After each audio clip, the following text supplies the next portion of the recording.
physically, just how much did that bye week help you given some time? A lot, yeah. Some guys were able to go home and see some family, and I think in the beginning of the year I was kind of looking forward to that, but I had to stay and take care of my body and listen to the trainers, and they've been awesome throughout this whole process. So props to them, and just got to keep working. It's going to be kind of a process throughout the whole season to feel as good as I can leading up to each game week and feel good. So this is the healthiest I've felt all in the last month. So it's a good opportunity to go out there and play well. So since you didn't go home, what did you do last weekend? I was able to go to Keeneland on Friday, which was nice. So it's the one time a year I'm able to actually make it. So that was a lot of fun, and had a really good time with some teammates and some people I know. So the treasure of Lexington that we don't get to experience very often. So that was cool. Well, you told us this summer you and Hendon had a friendship at the Manning Academy. What was that relationship like, and just what impressed you about him as a quarterback? Yeah, he's a great person, and you can see why his guys rally around him. He's a great leader, and just most importantly, he's a damn good quarterback. He throws an accurate ball. He makes all the throws. He can beat you with your feet, and it's been great to see him go out there and even kill it this year. I wish him all the success in the world, just not when he's playing us. But it was great to meet him and develop a relationship with him. Watching film, what sticks out the most with Tennessee's defense? They're looking to get the negative plays and beat you in those gotta-have-it situations, and we're going to have to come up in those big situations where it's the third downs and where we know we're going to have pressure. We got to have answers. I got to have answers, and we got to know our assignments. And we got to pick them up, and we got to win against man defense. We know we're going to get some man.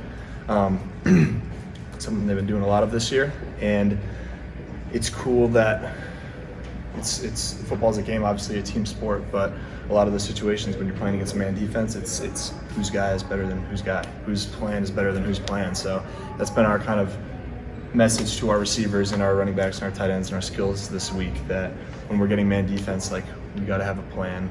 You got to straight up beat the guy in front of you if we're gonna have a chance at making this play happen. So they've embraced that, and they've been working really well this week. What kind of things do you have to do differently to kind of tune out all the crowd noise and the music and everything else? How do you focus and lock in?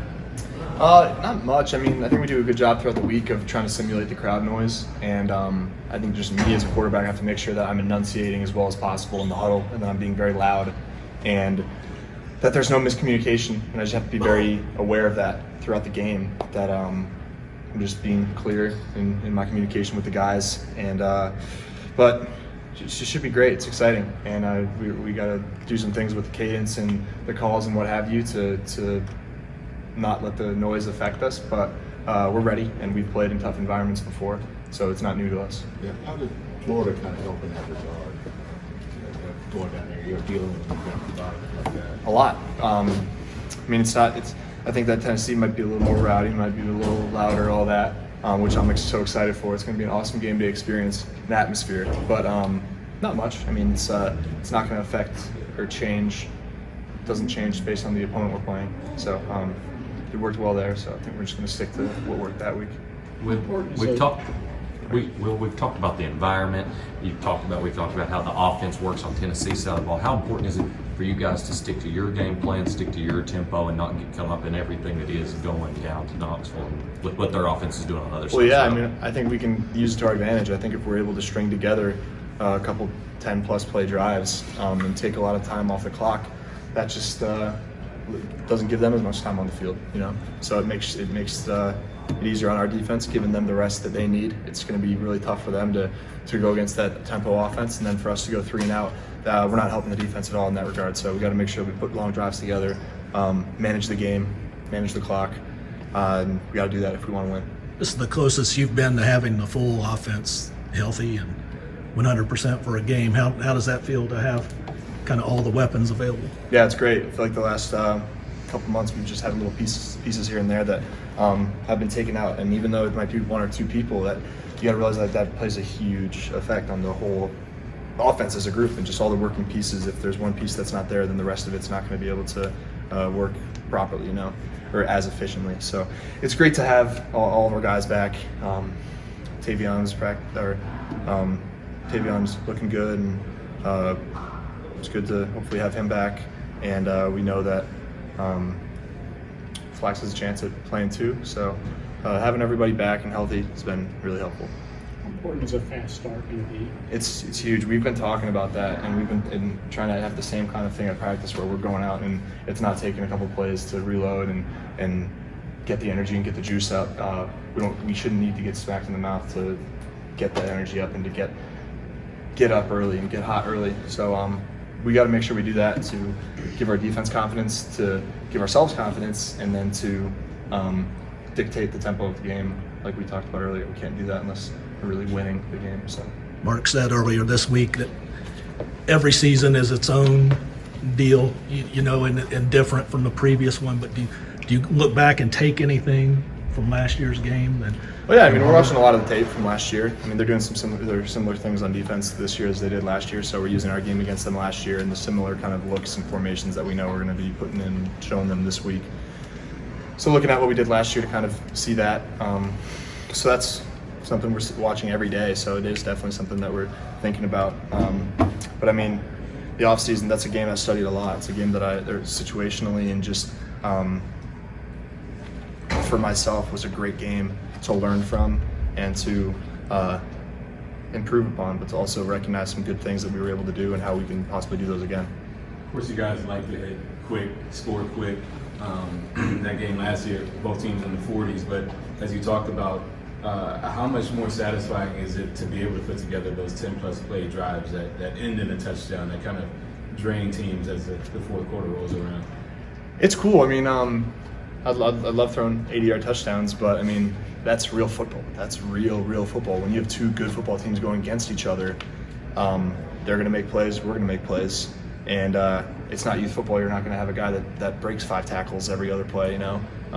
As long as they're doing their jobs and we're doing our jobs, but our job is just a little better than their job, then we can keep clicking away at yards, at first downs, and that's how the pros are. That's how good football games usually are. And if you want to have a good team, you got to be able to have those types of drives and to make those plays.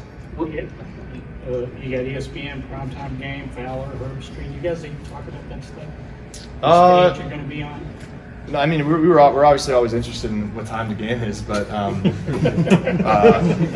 the tension on the game. Yeah, no, but that's number one crew, that sort of thing. Yeah, no, that's exciting, and just another little kind of layer of or wrinkle of motivation for us, but can't let those things kind of affect how we approach the week. But it is really cool and really exciting, and it's I mean we're playing against undefeated number 3 team in the country. We know we got nothing to lose, but we got a lot to prove to go out there and to play well and to show what we're made of. So we're excited about the opportunity, and I can't wait. Well, Will, it's kind of a follow-up to that. But how much would a win mean to you into this program if you're able to go on there? A lot. I mean, looking back, I mean, you can just look at the big picture and just know that the history between these two programs and their fan base is like not the most amicable. You know, like it's big for the state, it's big for our fans, and we know that. Last year, them getting the best of us and getting that win in a tough game, and not being able to close it out at the end, that's another little piece of motivation. They're undefeated. Everyone thinks that they're unstoppable. There's another thing to motivate you. So I mean, there's a lot of things you can point to, and I'm just excited to be tested and to play a really good team in a tough environment on the biggest stage, and just embrace it.